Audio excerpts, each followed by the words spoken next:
Assalamualaikum warahmatullahi wabarakatuh. Halo teman-teman, pada video kali ini kita akan membahas materi baru part 3 dengan topik optimalisasi infrastruktur dalam industri perbankan syariah di era global. Langsung saja, optimalisasi infrastruktur perbankan syariah di era digital mencakup pemanfaatan teknologi informasi untuk meningkatkan efisien dan layanan, seperti big data dan mobile banking, serta pengembangan infrastruktur TI yang meliputi perangkat keras, perangkat lunak, jaringan, basis data, dan sumber daya manusia yang kompeten. Strategi ini penting untuk menjawab tantangan persaingan dan memenuhi ekspektasi nasabah yang berubah sekaligus memastikan kepatuhan terhadap prinsip-prinsip syariah. Perkembangan digital, era digital telah membawa transformasi besar dalam perbankan syariah. Harus berpartisipasi dengan teknologi terbaru untuk memenuhi kebutuhan nasabah yang semakin digital savvy. Komponen optimalisasi infrastruktur, perangkat kelas, meningkatkan dan memelihara infrastruktur fisik seperti server dan perangkat pendukung lainnya. Perangkat lunak, yang kedua ada perangkat lunak. Pengembangan sistem informasi dan aplikasi yang efisien seperti mobile banking dan internet banking yang harus selaras dengan prinsip syariah.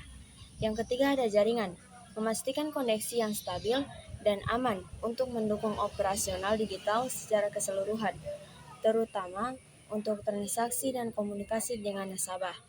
Dan yang terakhir ada basis data, pemanfaatan teknologi seperti big data untuk analisis yang lebih baik dalam pengambilan keputusan, personalisasi layanan, dan deteksi resiko. Dan yang terakhir ada sumber daya manusia atau SDM, yaitu perekrutan dan pelatihan talenta yang kompeten dalam bidang teknologi informasi untuk mengelola dan mengoperasikan sistem digital dengan efektif dan sesuai prinsip syariah. Kita masuk pada tujuan utama strategi optimalisasi. Tujuan utama dari implementasi strategi yang berfokus pada teknologi dan digitalisasi adalah menciptakan bank masa depan yang lebih kuat, efisien, dan berorientasi pada nasabah.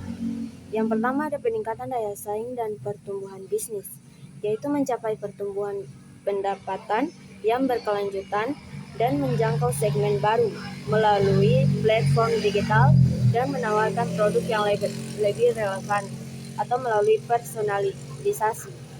Memastikan bank tetap relevan dan unggul dalam menghadapi persaingan dari vintage dan bank digital lainnya. Yang kedua ada efisiensi operasional dan pengurangan biaya.